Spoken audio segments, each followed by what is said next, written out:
حضرت بایزید بسطامی رحمۃ اللہ علیہ۔ الحمدللہ رب العالمین والصلاة والسلام علی خاتم النبیین، اما بعد فاعوذ باللہ من الشیطان الرجیم، بسم اللہ الرحمن الرحیم۔ حضرت بایزید بسطامی رحمۃ اللہ علیہ دعائے عطار: یا اللہ پاک، جو کوئی 17 صفحات کا رسالہ حضرت بایزید بسطامی رحمۃ اللہ علیہ پڑھ یا سن لے، اسے ہمیشہ اپنے نیک بندوں سے محبت کرنے والا بنا اور اس کو ماں باپ اور خاندان سمیت بے حساب بخش دے، آمین بجاہ خاتم النبیین صلی اللہ علیہ وآلہ وسلم۔ درود شریف کی فضیلت: سرور ذیشان رحمت عالمیان صلی اللہ علیہ وآلہ وسلم کا فرمان مغفرت نشان ہے، مجھ پر کثرت سے درود پاک پڑھو، بے شک تمہارا مجھ پر درود پاک پڑھنا تمہارے گناہوں کے لیے مغفرت ہے۔ صلو علی الحبیب صلی اللہ علی محمد۔ پیارے پیارے اسلامی بھائیوں، اولیاء کرام رحمت اللہ علیہم کا ذکر خیر نزول رحمت کا باعث ہوتا ہے اور اسے ایمان کو تازگی، حرارت اور بالیدگی یعنی بڑھوتری نصیب ہوتی ہے، نیز معلومات کا بے بہا خزانہ بھی ہاتھ آتا ہے۔ الغرض اولیاء کرام رحمت اللہ علیہم کی زندگی کا ہر پہلو اپنے اندر اصلاح کے ہزاروں مدنی پھول لیے ہوتا ہے۔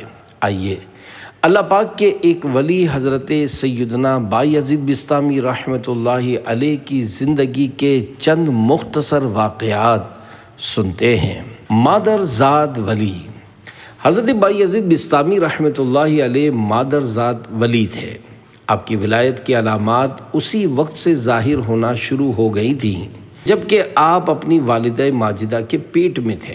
چنانچہ آپ کی والدہ ماجدہ فرماتی ہیں، جس وقت بایزید میرے پیٹ میں تھے، اگر ان دنوں کوئی مشتبہ چیز یعنی جس کا حلال و حرام ہونا معلوم نہ ہو میرے پیٹ میں چلی جاتی تو مجھے اس وقت تک بڑی بے چینی رہتی جب تک میں اپنے حلق میں انگلی ڈال کر قے کر کے اسے نکال نہ دیتی۔ اے عاشقان اولیاء، حرام تو دور کی بات ہے، اولیاء کرام رحمت اللہ علیہ مشتبہ چیزوں سے بھی بچتے تھے، جبکہ آج کل صورتحال اس قدر نازک ہے کہ جس چیز کا حرام ہونا یقینی ہوتا ہے اس کی بھی کوئی پرواہ نہیں کی جاتی اور اسے بھی کھا لیا جاتا ہے، جیسا کہ بعض لوگ سودی کاروبار کر کے، رشوت لے کر، ناپ تول میں ڈنڈی مار کر اور کاروبار میں جھوٹ بول کر حرام کماتے اور کھاتے ہیں۔ یہی بہت سے لوگ دوران ملازمت ڈیوٹی پوری نہیں کرتے لیکن تنخواہ پوری لیتے ہیں اور اسے بغیر ڈکار لیے ہضم کر جاتے ہیں اور انہیں اس بات کا احساس بھی نہیں ہوتا کیونکہ ان کے ضمیر مردہ ہو چکے ہوتے ہیں۔ والدہ کی خدمت: حضرت سیدنا بایزید بسطامی رحمت اللہ علیہ اپنی والدہ ماجدہ کے بہت زیادہ فرما بردار تھے، اسی کی برکت سے اللہ پاک نے انہیں بڑا بلند مقام عطا فرمایا تھا۔ چنانچہ آپ رحمت اللہ علیہ اپنے بارے میں خود ارشاد فرماتے ہیں، مجھے اللہ پاک نے جو اتنی عظمت و شان عطا فرمائی ہے اس کی وجہ یہ ہے کہ میں نے اپنی والدہ کی بہت خدمت کی ہے۔ حضرت سیدنا بایزید بسطامی رحمت اللہ علیہ اپنی والدہ کے اتنے فرما بردار تھے کہ اس کی مثال بہت کم ملتی ہے۔ اس بارے میں آپ رحمت اللہ علیہ کا ایک واقعہ پیش خدمت ہے۔ پانی لے کر ساری رات کھڑے رہے۔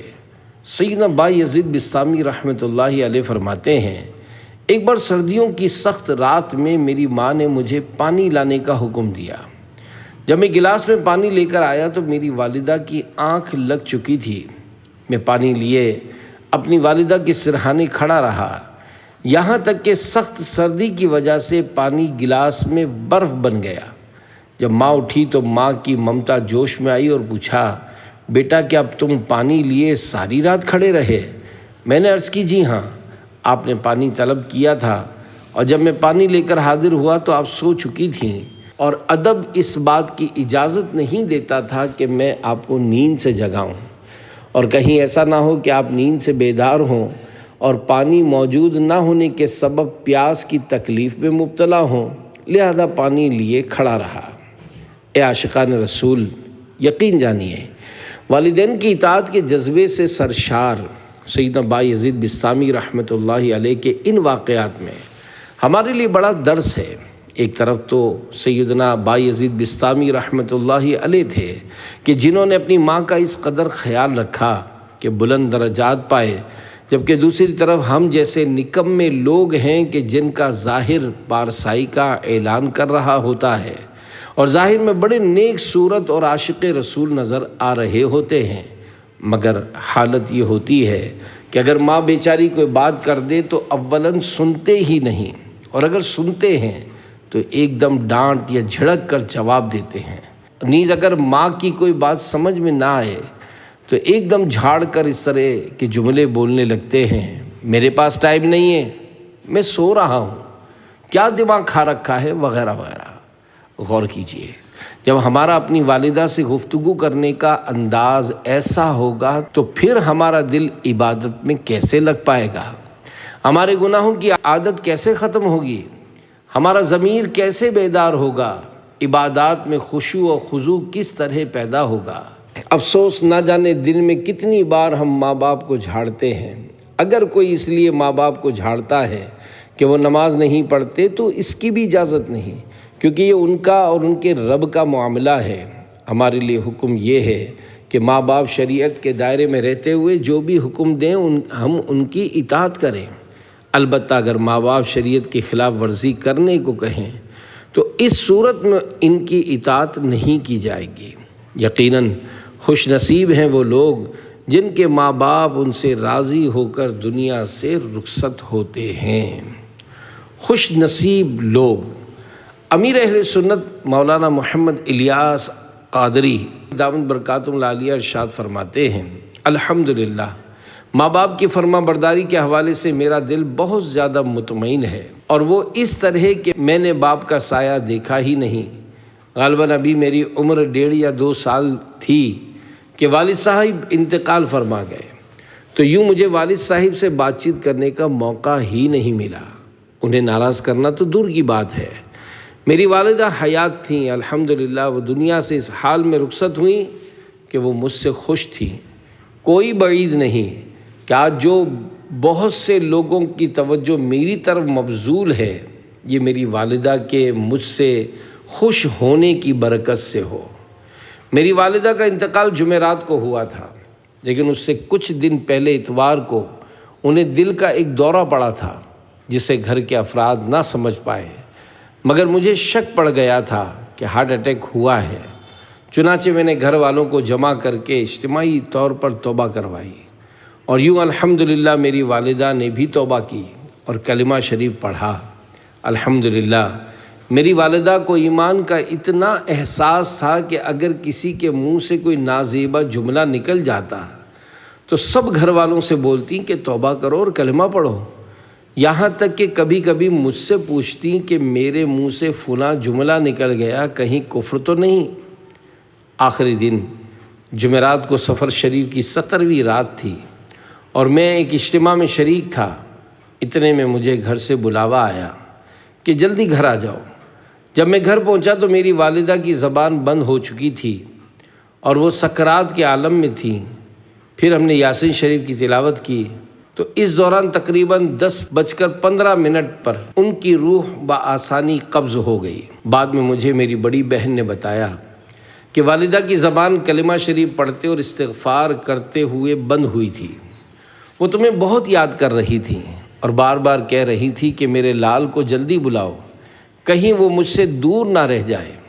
انتقال والے دن عشاء سے پہلے میں نے اپنی والدہ کے ساتھ کھانا کھایا، اور جب میں نماز کی ادائیگی کے لیے رخصت ہونے لگا تو میری والدہ مجھ سے کہنے لگیں، قریب آؤ میں تمہارے ہاتھ چوموں گی۔ میں نے عرض کی، آپ میرے نہیں بلکہ میں آپ کے ہاتھ چوموں گا۔ بہرحال میری والدہ اس حال میں دنیا سے رخصت ہوئیں کہ مجھ سے بہت خوش تھیں۔ پیارے پیارے اسلامی بھائیوں، بتقاضۂ بشریت بعض اوقات انسان سے ماں باپ کی نافرمانی ہو جاتی ہے، لہذا شب برات، رمضان شریف کی آمد اور دیگر چھوٹے بڑے دنوں میں وقتاً فوقتاً پاؤں پکڑ کر ہاتھ جوڑ کر والدین بلکہ ہو سکے تو سارے گھر والوں سے معافی تلافی کر لینی چاہیے۔ جہاں تک ممکن ہو ماں باپ کو خوش رکھیے۔ اگر ماں باپ پیسے طلب کریں تو بڑھا کر پیش کیجیے، مثلاً 1 مانگے تو 5 اور 10 مانگے تو 50 دیجیے، اور اس طرح ماں باپ کی خدمت کر کے ان کی دعائیں لیجیے۔ انشاءاللہ دونوں جہاں میں بیڑا پار ہوگا۔ بس اس بات کا خیال رکھیے کہ اگر والدین شریعت کے خلاف کوئی حکم دیں تو اسے مت مانیے۔ مثلاً ماں باپ داڑھی منڈوانے کو کہیں تو نہ منڈائیے، اور اگر منڈائیں گے تو گناہ گار ہوں گے۔ یاد رکھیے جس معاملے میں اللہ پاک اور اس کے رسول صلی اللہ علیہ وآلہ وسلم کا حکم موجود ہو، اس کے خلاف خواہ ماں باپ ہوں یا کوئی اور، کسی کی اطاعت جائز نہیں۔ ایک ساتھ 2 ہستیوں کا حق ادا نہیں ہو سکتا۔ حضرت سیدنا بایزید بسطامی رحمۃ اللہ علیہ اپنی والدہ کی خوب خدمت کرتے اور ان سے دعائیں لیتے تھے۔ ایک بار آپ رحمۃ اللہ علیہ مکتب یعنی مدرسے میں سورہ لقمان کی تلاوت کر رہے تھے۔ جب اس آیت مبارکہ پر پہنچے، انشکر لی ولی والدیک، ترجمہ کنز ایمان، یہ کہ حق مان میرا اور اپنے ماں باپ کا، تو اپنی والدہ کے پاس حاضر ہوئے اور عرض کی، مجھ سے ایک ساتھ 2 ہستیوں یعنی آپ اور اللہ پاک کا حق ادا نہیں ہو سکتا، یا تو آپ مجھے اللہ پاک سے مانگ لیجئے تاکہ میں آپ کی خدمت کرتا رہوں، یا پھر اپنے سارے حقوق معاف کر کے مجھے اللہ پاک کے سپرد کر دیجئے تاکہ میں اس کا شکر ادا کروں۔ چونکہ آپ کی والدہ بڑی پارسا اور نیک خاتون تھیں، چنانچہ انہوں نے کہا، بیٹا میں اپنے تمام حقوق سے دستبردار ہو کر تمہیں اللہ پاک کے سپرد کرتی ہوں۔ اس کے بعد سیدنا بایزید بسطامی رحمۃ اللہ علیہ ملک شام تشریف لے گئے اور وہاں جا کر اللہ پاک کی عبادت میں مشغول ہو گئے۔ آپ 3 سال تک صحراؤں میں مجاہدات کرتے رہے، اور اس دوران یاد الہی کا اس قدر غلبہ تھا کہ کھانا بھی نہیں کھاتے تھے۔ یاد رکھیے ایسوں کو روحانی غذا عطا کی جاتی ہے، یعنی اللہ پاک غیب سے ایسی قوت عطا فرما دیتا ہے کہ کھانے پینے کی حاجت نہ رہے۔ اب تم کامل ہو چکے ہو۔ سیدنا بایزید بسطامی رحمۃ اللہ علیہ نے کئی اولیاء کرام رحمۃ اللہ علیہم کی زیارتیں کی اور ان کی صحبت میں رہ کر خوب فیض حاصل کیا۔ انہی ہستیوں میں سے ایک ہستی حضرت سیدنا امام جعفر صادق رحمۃ اللہ علیہ کی بھی ہے۔ سیدنا بایزید بسطامی رحمۃ اللہ علیہ ایک مدت تک سیدنا امام جعفر صادق رحمۃ اللہ علیہ کی خدمت میں رہے۔ ایک مرتبہ سیدنا امام جعفر صادق رحمۃ اللہ علیہ نے فرمایا، اے بایزید، فلاں طاق میں جو کتاب رکھی ہے اسے اٹھا لاؤ۔ عرض کی، حضور وہ طاق کس جگہ ہے؟ سیدنا امام جعفر صادق رحمۃ اللہ علیہ نے ارشاد فرمایا، تم اتنے عرصے سے میرے پاس ہو مگر ابھی تک تمہیں یہ معلوم نہیں ہو سکا کہ طاق کہاں ہے؟ عرض کی، حضور طاق تو کجا، میں نے تو آپ کی صحبت میں رہتے ہوئے کبھی سر اٹھا کر نہیں دیکھا۔ یہ سن کر سیدنا امام جعفر صادق رحمۃ اللہ علیہ بہت خوش ہوئے اور ارشاد فرمایا، اب تم کامل ہو چکے ہو، بسطام واپس چلے جاؤ۔ اے عاشقان اولیاء، جب بندہ اپنے بزرگوں، استادوں یا مشائخ کی صحبت پائے تو ادھر ادھر سر گھمانے، کسی کو چھیڑنے اور کسی کے بارے میں پوچھ گچھ کرنے کے بجائے سر جھکا کر با ادب بیٹھا رہے اور اپنے آپ کو خالی پیالہ تصور کرے، کیونکہ جو برتن خالی ہوتا ہے اسی میں کچھ بھرا جاتا ہے، اور جو پہلے سے ہی بھرا ہوا ہو اس میں مزید کچھ نہیں بھرا جا سکتا۔ بعض اوقات لوگ علماء یا مشائخ کے پاس جاتے ہیں تو ان سے طرح طرح کے سوالات کر کے ان کا امتحان لینے لگ جاتے ہیں، جبکہ انہیں یہ معلوم نہیں ہوتا کہ ان کا اپنا امتحان لیا جا رہا ہے۔ یاد رکھیے اگر عقیدت کامل ہو تو فیض ضرور ملتا ہے، اور کس طرح ملتا ہے اس کا اندازہ اس حکایت سے لگائیے۔ چنانچہ معذور بچہ چلنے پھرنے لگا۔ ڈاکوؤں کی ایک جماعت لوٹ مار کے لیے نکلی۔ اسی دوران انہوں نے رات ایک مسافر خانے میں قیام کیا اور وہاں یہ ظاہر کیا کہ ہم لوگ راہ خدا کے مسافر ہیں۔ مسافر خانے کا مالک نیک آدمی تھا، اس نے رضا الہی پانے کی نیت سے ان کی خوب خدمت کی۔ صبح وہ ڈاکو کسی طرف روانہ ہو گئے اور لوٹ مار کر کے شام کو واپس وہیں آ گئے۔ گزشتہ شب مسافر خانے والے کے جس لڑکے کو چلنے پھرنے سے معذور دیکھا تھا وہ آج بلا تکلف چل پھر رہا تھا۔ انہوں نے تعجب کے ساتھ مسافر خانے والے سے پوچھا، کیا یہ وہی کل والا معذور لڑکا نہیں؟ اس نے بڑے احترام سے جواب دیا، جی ہاں یہ وہی ہے۔ پوچھا، یہ کیسے صحت یاب ہوا؟ جواب دیا، یہ سب آپ جیسے راہ خدا کے مسافروں کی برکت ہے۔ بات یہ ہے کہ آپ لوگوں نے جو کھانا کھایا تھا اس میں سے کچھ بچ رہا تھا، ہم نے آپ حضرات کا جھوٹا کھانا بنیت شفا اپنے معذور بچے کو کھلایا اور جھوٹے پانی سے ان کے بدن پر مالش کی۔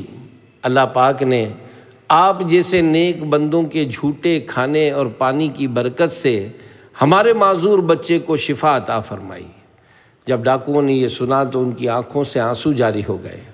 انہوں نے روتے ہوئے کہا، یہ سب آپ کے حسن ظن کا نتیجہ ہے، ورنہ ہم تو سخت گناہ گار لوگ ہیں۔ سنو، ہم راہ خدا کے مسافر نہیں بلکہ ڈاکو ہیں۔ اللہ پاک کی اس کرم نوازی نے ہمارے دلوں کی دنیا زیر و زبر کر دی۔ ہم آپ کو گواہ بنا کر توبہ کرتے ہیں۔ چنانچہ ان لوگوں نے تائب ہو کر نیکی کا راستہ لیا اور مرتے دم تک توبہ پر ثابت قدم رہے۔ پیارے پیارے اسلامی بھائیوں، دیکھا آپ نے، ڈاکوؤں کے جھوٹے سے معذور بچہ ٹھیک ہو گیا۔ یہ مسافر خانے کے مالک کی سچی عقیدت کا نتیجہ تھا کہ اس نے ڈاکوؤں کو راہ خدا کا مسافر سمجھ کر ان کی خدمت کی، ورنہ حقیقت میں وہ ڈاکو تھے۔ یاد رکھیے، بات ساری عقیدت کی ہے۔ اگر ہم کسی چیز کو عقیدت کی نظر سے دیکھیں گے تو ہمیں کچھ اور نظر آئے گا، اور اسی چیز کو اگر تنقید کی نظر سے دیکھیں گے تو کچھ اور نظر آئے گا۔ اگر ہم کسی شخص کے پاس محبت و عقیدت سے حاضر ہوں گے تو ہمیں اس کے پسینے سے بھی خوشبو آئے گی، اور اگر تنقید کی نیت سے جائیں گے تو اس کی خوشبو سے بھی بدبو آئے گی۔ قبلے کی طرف تھوکنے والے کی حکایت۔ سیدنا بایزید بسطامی رحمۃ اللہ علیہ ادب کا بہت لحاظ رکھتے تھے، یہاں تک کہ اگر کسی کو خلاف ادب کوئی کام کرتا دیکھتے تو اس کی صحبت اختیار کرنے سے بچتے تھے۔ چنانچہ ایک مرتبہ سیدنا بایزید بسطامی رحمۃ اللہ علیہ ایک بزرگ کی خدمت میں حاضر ہوئے جن کا آپ نے بڑا شہرہ سن رکھا تھا۔ اتفاقاً اس بزرگ نے قبلے کی طرف منہ کر کے تھوک دیا تو آپ رحمۃ اللہ علیہ وہاں سے تشریف لے گئے اور ارشاد فرمایا کہ یہ شخص نبی کریم صلی اللہ علیہ وسلم کے آداب میں سے ایک ادب پر تو امین ہے ہی نہیں، تو پھر جس چیز یعنی ولایت کا دعویٰ کرتا ہے اس پر کیا امین ہوگا۔ راستے میں نہیں تھوکتے تھے۔ سیدہ بایزید بسطامی رحمۃ اللہ علیہ کے ادب کا یہ حال تھا کہ جب نماز کے لیے مسجد کی طرف جاتے تو اس لیے راستے میں نہیں تھوکتے تھے کہ اب میں اللہ پاک کی بارگاہ میں پیش ہونے جا رہا ہوں۔ غور کیجئے، ہماری حالت یہ ہے کہ ہم بغیر سوچے سمجھے جس جگہ چاہتے ہیں وہیں تھوک دیتے ہیں، یہاں تک کہ بعض لوگ مکہ شریف اور مدینہ شریف کی گلیوں میں بھی تھوکتے اور ناک صاف کرتے ہوئے آسرا نہیں کرتے، حالانکہ یہ وہ مبارک گلیاں ہیں جنہیں اللہ پاک کے پیارے حبیب صلی اللہ علیہ وآلہ وسلم کے مبارک قدموں کو چومنے کی سعادت حاصل ہے۔ ہاں، جن افعال میں آدمی مجبور ہو تو وہ الگ بات ہے، مثلاً طبعی حاجت جیسے معاملے میں آدمی لاچار ہے، لیکن گلیوں سڑکوں پر تھوکنے کے معاملے میں تو لاچار نہیں۔ یاد رکھیے، گلیوں سڑکوں پر تھوکنا ویسے بھی ادب کے خلاف ہے، اور مکہ مکرمہ اور مدینہ منورہ جیسے مقدس شہروں میں تو بہت زیادہ احتیاط کی حاجت ہے۔ الغرض ہم جتنا ادب کریں گے انشاءاللہ اتنا نفع پائیں گے۔ با ادب با نصیب، بے ادب بے نصیب۔ بہرحال جب تک بندہ شریعت پر عمل نہیں کرتا تب تک طریقت میں کوئی مقام حاصل نہیں کر پاتا۔ اس دور میں بعض لوگ نماز قضا کرتے اور داڑھی منڈاتے یا خشخشی رکھتے ہیں، مگر اس کے باوجود خود کو صاحب طریقت کہلواتے اور بڑھ چڑھ کر طریقت کے بلند و باغ دعوے کرتے ہیں۔ عوام الناس کے علم دین سے دور ہونے کے سبب آج کل بہت سے لوگ طریقت کے نام پر اپنی اپنی دکانیں چلا رہے ہیں۔ سفر حج کا نرالا انداز۔ پیارے پیارے اسلامی بھائیوں، جب ہم لوگ حج کے لیے جاتے ہیں تو اپنے گھر پر حج مبارک کا بورڈ لگواتے ہیں اور بڑی شان و شوکت کے ساتھ احرام باندھ کر ایئرپورٹ پر تصویریں کھنچواتے ہیں، لیکن سیدنا بایزید بسطامی رحمۃ اللہ علیہ کے سفر حج کا انداز بڑا نرالا تھا۔ چنانچہ آپ رحمۃ اللہ علیہ دوران سفر ہر چند قدم پر 2 رکعت نماز پڑھتے اور ارشاد فرماتے، چونکہ میں بہت بڑے بادشاہ کے دربار کی طرف جا رہا ہوں، اس لیے مجھے اسی انداز سے جانا چاہیے۔ اس نرالے انداز سے حج کا سفر طے کرنے میں آپ رحمۃ اللہ علیہ کو مکہ مکرمہ پہنچنے تک 12 سال کا عرصہ لگا۔ سامان اونٹ پر ہے یا کسی اور چیز پر؟ حج کرنے کے بعد دوسرے سال حضرت بایزید رحمۃ اللہ علیہ نے مدینہ شریف کا قصد فرمایا۔ جب آپ مدینہ شریف کی حاضری کے لیے روانہ ہوئے تو سینکڑوں افراد آپ کے ساتھ ہو لیے۔ چونکہ آپ رحمۃ اللہ علیہ تنہائی پسند تھے اور اپنے ارد گرد لوگوں کا ہجوم ہونا پسند نہیں کرتے تھے، کیونکہ عام طور پر لوگ تعریفیں کر کے خواہ مخواہ آدمی کو چڑھا دیتے ہیں اور جو وہ عبادت کرنا چاہتا ہے اسے نہیں کرنے دیتے۔ لہذا ایسے لوگوں سے جان چھڑانے کے لیے سیدنا بایزید بسطامی رحمۃ اللہ علیہ نے یہ حربہ استعمال کیا کہ ایک اونٹ پر بہت سارا بوجھ لاد دیا، جس سے لوگوں کو بڑا تعجب ہوا اور وہ حیرت سے کہنے لگے کہ آپ نے اتنا سارا بوجھ ایک بے زبان جانور پر لاد دیا۔ آپ رحمۃ اللہ علیہ نے ارشاد فرمایا، ذرا غور سے دیکھو، سامان اونٹ پر ہے یا کسی اور چیز پر؟ جب لوگوں نے غور سے دیکھا تو پتہ چلا سامان اونٹ پر نہیں بلکہ فضا میں معلق یعنی لٹکا ہوا ہے۔ یہ منظر دیکھ کر لوگوں کی حیرت سے آنکھیں پھٹی کی پھٹی رہ گئیں۔ آپ رحمۃ اللہ علیہ نے ان سے فرمایا، میں نے تم سے خود کو چھپایا تو تمہیں میرے بارے میں یہ بدگمانی لاحق ہوئی کہ میں نے بے زبان جانور پر اتنا سارا بوجھ لاد دیا، اور اب جب حقیقت دکھاتا ہوں تو تمہارے اندر اسے برداشت کرنے کا حوصلہ نہیں۔ یہ کہہ کر آپ رحمۃ اللہ علیہ نے ان سب سے اپنا پیچھا چھڑا لیا۔ 30 سال سے مخلص دل کی طلب۔ ایک مرتبہ ایک شخص حضرت سیدنا بایزید بسطامی رحمۃ اللہ علیہ کی خدمت میں حاضر ہوا اور عرض کی، حضور خلوص دل کے ساتھ مجھ پر ایسی نگاہ ڈالیے کہ میرا کام بن جائے۔ آپ رحمۃ اللہ علیہ نے ارشاد فرمایا، میں 30 سال سے اللہ پاک سے مخلص دل طلب کر رہا ہوں اور اس کی بارگاہ میں عرض کیے جا رہا ہوں کہ اے اللہ مجھے خلوص قلب عطا فرما، لیکن ابھی تک میں خلوص قلب پانے میں کامیاب نہیں ہو سکا۔ لہذا جب میرا دل اخلاص سے خالی ہے تو تمہارے لیے اخلاص کی نظر کہاں سے لاؤں؟ پیارے پیارے اسلامی بھائیوں، دیکھا آپ نے پہلے دور کے لوگ اپنے بزرگوں سے کیسی عقیدت رکھتے تھے کہ اگر وہ خلوص دل کے ساتھ ایک نظر ڈالیں تو ان کے کام بن جائیں۔ نیز ان بزرگوں کی عاجزی اور انکسار کیسا ہوا کرتا تھا کہ جب اس شخص نے حضرت سیدنا بایزید بسطامی رحمۃ اللہ علیہ سے اخلاص کے ساتھ نظر ڈالنے کا مطالبہ کیا تو آپ رحمۃ اللہ علیہ نے اپنے مخلص ہونے کو تسلیم ہی نہیں کیا اور اس شخص کو ٹال دیا۔ خوف خدا کا غلبہ۔ ایک مرتبہ سیدنا بایزید بسطامی رحمۃ اللہ علیہ پر خوف خدا کے غلبے کے سبب کپ کپی طاری ہوئی۔ اس پر آپ کے ایک مرید کو بڑا تعجب ہوا اور اس نے عرض کی، خوف خدا تو ہمیں بھی حاصل ہے، مگر آپ پر یہ کیفیت کیسے طاری ہو گئی؟ ارشاد فرمایا، مجھے 30 سال کی محنت اور ریاضت نفس سے جو مقام حاصل ہوا وہ میں تمہیں ایک لمحے میں کیسے سمجھا سکتا ہوں؟ اے عاشقان اولیاء، دیکھا آپ نے سیدنا بایزید بسطامی رحمۃ اللہ علیہ نے 30 سال تک ریاضت نفس کی، پھر جا کر انہیں ایک مقام حاصل ہوا، جبکہ ہم یہ چاہتے ہیں کہ ہمیں ایک دم ہی سب کچھ حاصل ہو جائے اور ایک دم ہی سب کچھ سیکھ لیں۔ بعض اوقات دعوت اسلامی کے دینی ماحول سے وابستہ ہونے والوں کی یہی خواہش ہوتی ہے کہ وہ جلد از جلد مبلغ بن جائیں۔ دیکھیے، بچہ بھی بولنا سیکھے اور کہے کہ میرے ہاتھ میں میٹرک کی سند آ جائے تو ایسا ممکن نہیں، بلکہ اس کے لیے اسے 10 سال تک محنت کرنا پڑے گی، تب جا کر میٹرک کی سند حاصل ہوگی۔ اسلامی فوج کی مدد۔ سیدنا بایزید بسطامی رحمۃ اللہ علیہ ولایت کے اعلیٰ درجے پر فائز صاحب کرامت بزرگ تھے، چنانچہ ایک مرتبہ ملک روم میں مسلمانوں کی کفار سے جنگ ہوئی تو اسلامی فوج پسپا ہونے لگی۔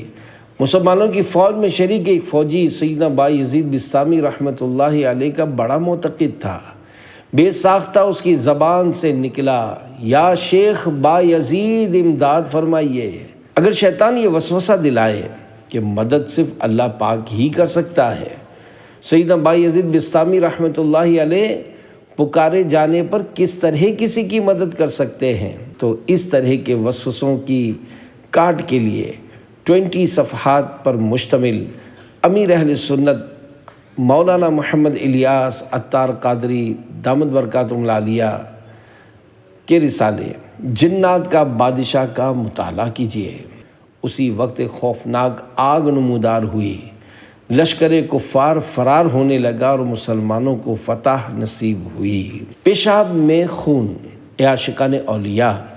جہاں سیدنا بایزید بسطامی رحمۃ اللہ علیہ کے مدارج بہت اعلیٰ ہیں، وہیں ان کی ندامتیں اور رقتیں بھی بڑی متاثر کن ہیں۔ چنانچہ آپ رحمۃ اللہ علیہ ایک رات اپنے گھر کی چھت پر تشریف لے گئے اور دیوار پکڑ کر پوری رات خاموش کھڑے رہے، جس کی وجہ سے آپ کے پیشاب میں خون آنے لگا۔ لوگوں نے سبب دریافت کیا تو ارشاد فرمایا اس کی 2 وجہیں ہیں۔ پہلی یہ کہ آج میں اللہ پاک کی عبادت سے محروم رہا کیونکہ مجھ سے رات میں عبادت نہ ہو سکی۔ دوسری یہ کہ بچپن میں مجھ سے ایک گناہ سرزد ہو گیا تھا، چنانچہ میں ان دونوں چیزوں سے اس قدر خوف زدہ تھا کہ میرا دل خون ہو گیا اور پیشاب کے راستے خون آنے لگا۔ پیارے پیارے اسلامی بھائیوں، ہم رات بھر غافل ہو کر سوئے رہتے ہیں، جبکہ اللہ پاک کے نیک بندے اپنی راتیں عبادت میں گزارتے ہیں۔ سیدنا بایزید بسطامی رحمۃ اللہ علیہ نے دوسری وجہ یہ بیان فرمائی کہ بچپن میں مجھ سے ایک گناہ سرزد ہو گیا تھا۔ یاد رکھیے، نابالغ کا گناہ قابل شمار نہیں ہوتا، لیکن اس کے باوجود سیدنا بایزید بسطامی رحمۃ اللہ علیہ کس قدر خوف زدہ تھے کہ پیشاب کے راستے خون آنے لگا۔ ہم بالغ، سمجھدار اور اس چیز کا شعور رکھنے کے باوجود کہ فلاں کام گناہ اور اللہ پاک کی نافرمانی ہے، کھلے بندوں یعنی بے دھڑک اور علل اعلان کرتے ہیں، اور کسی کی مجال نہیں کہ ہمیں روک ٹوک سکے۔ ہم نماز فجر کے وقت سوئے رہتے ہیں اور ہمیں اس بات کا احساس نہیں ہوتا کہ گھر اور محلے کے افراد کو ہمارے نماز نہ پڑھنے کا پتہ چل جائے گا۔ ظاہر ہے جب اللہ پاک کا ڈر نہ رہا تو کسی اور سے کیا ڈرنا؟ اللہ کے محبوب صلی اللہ علیہ وسلم سے شرم نہ رہی تو کسی اور سے کیا شرمانا؟ ہماری حالت اتنی ابتر ہو چکی ہے کہ ہم کھلے عام گناہ کرتے، 2 ٹوک گالی دیتے، ٹھیک ٹھاک جھوٹ بولتے، وعدہ کر کے قصداً خلاف ورزی کرتے اور بلا ناگہ داڑھی منڈاتے ہیں، حالانکہ داڑھی منڈانا حرام، چنانچہ حدیث پاک میں ہے مونچھیں پست کرو اور داڑھیوں کو معافی دو اور یہودیوں جیسی شکل مت بناؤ۔ افسوس، ہمیں اس بات سے ڈر نہیں لگتا اور نہ ہی شرم آتی ہے کہ ہم داڑھی منڈا کر اللہ پاک کے پیارے حبیب صلی اللہ علیہ وآلہ وسلم کے دشمنوں جیسا چہرہ لیے پھرتے ہیں۔ نیز ہمیں اس بات کا کچھ احساس نہیں ہوتا کہ ہم مزے سے چٹخارے لے کر سود اور رشوت کا مال کھاتے، کھلے عام بندوں ملاوٹ والا کام کرتے اور کاروبار میں خوب ڈنڈی مارتے ہیں۔ ایک طرف تو ہماری یہ حالت زار ہے، اور دوسری طرف اللہ پاک کے ولی حضرت سیدنا بایزید بسطامی رحمۃ اللہ علیہ کو دیکھیے کہ بچپن میں ہونے والے گناہ کو یاد کر کے اتنا گھبرا گئے کہ پیشاب کے راستے خون آنے لگا، حالانکہ نابالغی کی حالت میں کیا جانے والا گناہ قابل گرفت نہیں ہوتا۔ گناہ کی یاد نے پسینے سے شرابور کر دیا۔